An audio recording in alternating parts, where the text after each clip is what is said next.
Pernah ngerasa bisnis seperti kapal di tengah badai?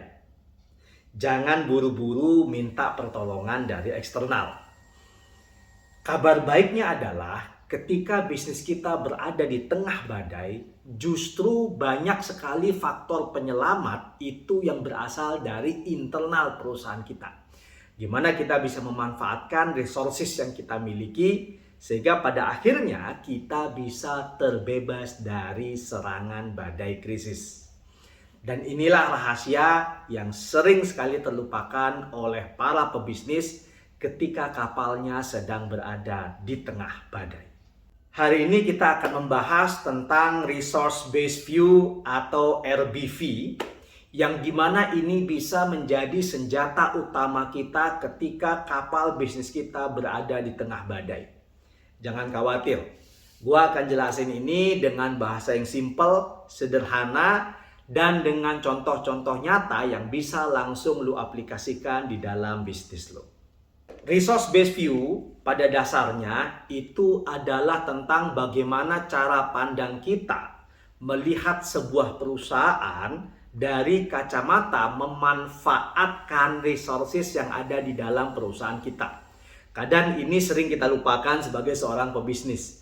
Karena saking gugupnya, saking takutnya, saking terburu-burunya, karena kapal kita sedang berada di tengah badai, alih-alih kita memalingkan pandangan kita ya ke internal kita, justru kita terlalu terburu-buru meminta pertolongan dari orang lain.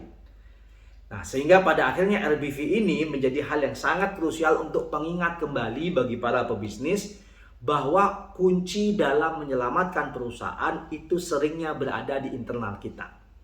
Ketika kita bicara tentang RBV atau resources, maka sebenarnya bisnis itu ada dua.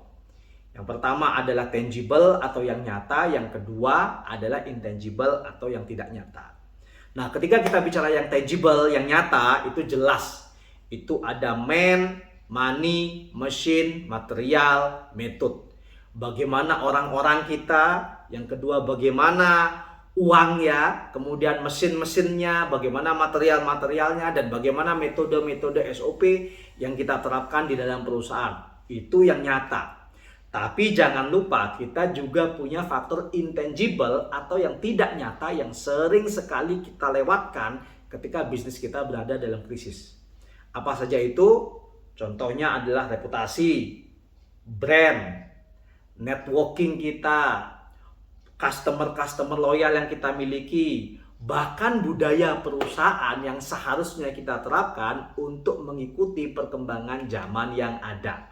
Permasalahannya adalah ketika di masa krisis, setiap orang, setiap perusahaan itu pasti sibuk menyelamatkan dirinya sendiri. Jadi ketika kita berada di tengah krisis, di tengah badai, dan setiap orang yang kita kenal pun berada di tengah badai, akan menjadi sangat sulit bagi kita untuk meminta pertolongan di eksternal perusahaan kita. Jadi yang perlu kita lakukan sebenarnya adalah apa? Kita dig down, kita menggali lebih dalam dari potensi yang kita miliki di dalam perusahaan, sehingga pada akhirnya kita bisa menemukan penyelamat di internal perusahaan sendiri. Contohnya, reputasi atau brand kita, apakah kita sudah sering ya, dan lebih tajam lagi mengkomunikasikan kepada customer yang kita miliki bahwa hey, kita masih ada loh, hey, kita bisa membantu kalian loh, hey, kita bisa menyelamatkan kalian loh. Atau apakah ada dari tim kita yang secara skill sebenarnya belum tergali, sehingga pada akhirnya dengan skill tim kita ini bisa menjadi penyelamat kita. Kita minta feedback dari mereka, kira-kira bagaimana masukan dari mereka, ide mereka. Dari sana kadang sering sekali ada penyelamat yang kadang kita sebagai pebisnis itu terlewat. Atau dari customer yang sudah kita miliki, list bucket of customer kita. Kadang tuh kita melupakan customer yang pernah memakai kita. Padahal kita harus ingat bahwa customer yang paling mudah dipersuasi untuk berbisnis dengan kita itu adalah customer yang sudah pernah menggunakan kita. Baik dia puas, baik dia tidak puas. Dua-duanya ini tetap bisa kita olah di masa krisis sehingga pada akhirnya kita bisa survive di masa krisis.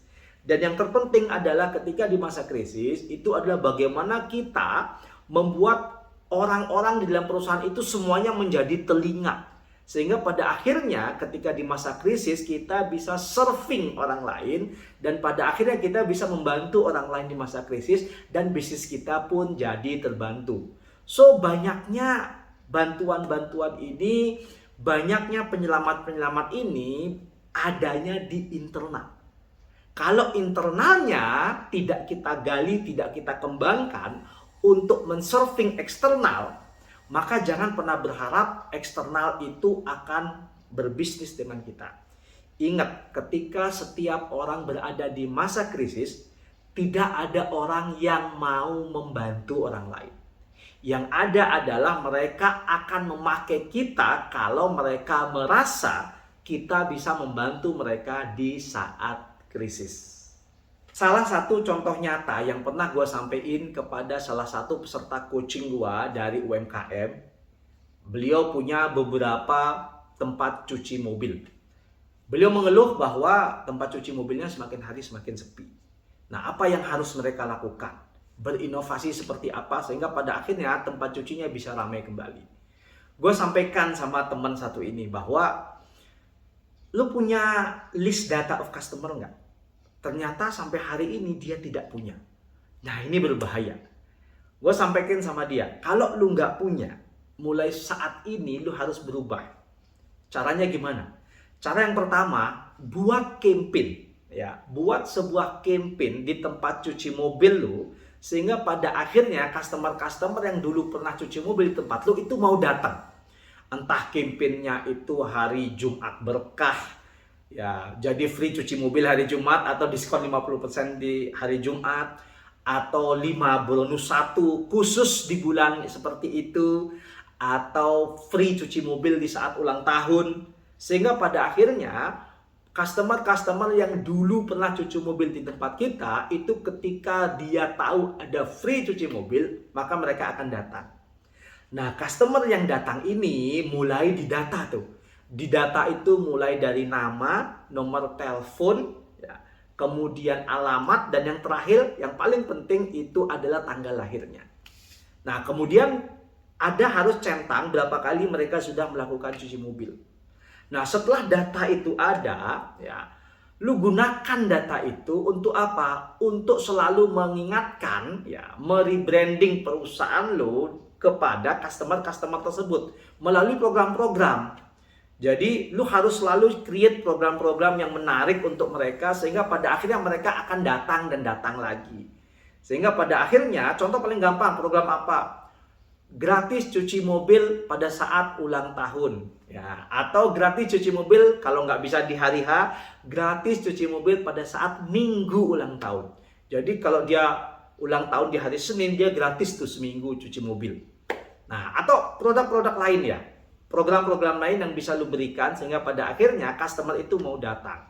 Dan setelah itu lu berikan promo-promo, berikan bundling-bundling sehingga pada akhirnya program-program ini akan membuat mereka datang. Ini contoh sederhana bagaimana kita memperhatikan customer kita, bagaimana menggunakan basis customer kita untuk membuat tempat cuci mobil kita itu kembali menjadi lebih ramai. Jadi ketika kita bicara tentang resource based value, itu ada konsep yang namanya VRIO. V-R-I-O. V itu artinya adalah valuable. Bagaimana penawaran kita itu memiliki cost of value-nya itu positif. Sehingga pada akhirnya orang berpikir bahwa menguntungkan untuk berbisnis dengan kita.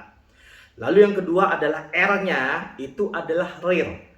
Penawaran kita itu adalah penawaran yang jarang sekali diberikan oleh perusahaan-perusahaan atau bisnis-bisnis sejenis dengan kita. Sehingga pada akhirnya orang akan melihat kita dan mau berbisnis dengan kita. Lalu I adalah inimitable. Jadi penawaran kita itu adalah penawaran yang tidak bisa ditiru oleh orang lain. Bahasanya ada itu ciri khas kita lah. Jadi atau kalau ada yang mau yang sama dengan kita, semua orang tahu bahwa kita lah yang terbaik dari penawaran itu. Dan O yang terakhir itu adalah organize. Pastikan valuable, rare, dan inimitable itu bisa diorganize oleh perusahaan kita. Jangan sampai kita sudah menawarkan sesuatu yang bagus, tapi perusahaan kita nggak mampu untuk mengorganize itu. So, ketika bisnis teman-teman semua berada seperti kapal di tengah badai, jangan terburu-buru untuk meminta pertolongan di luar. Gali ke dalam terlebih dahulu, jangan-jangan potensi penyelamat untuk perusahaan kita itu sebenarnya berada di dalam perusahaan kita sendiri, yang kadang kita luput untuk menggalinya karena kita sudah keburu takut, keburu bingung, resah, dan gelisah. Sehingga pada akhirnya kita bisa memanfaatkan resources internal untuk menyelamatkan perusahaan kita.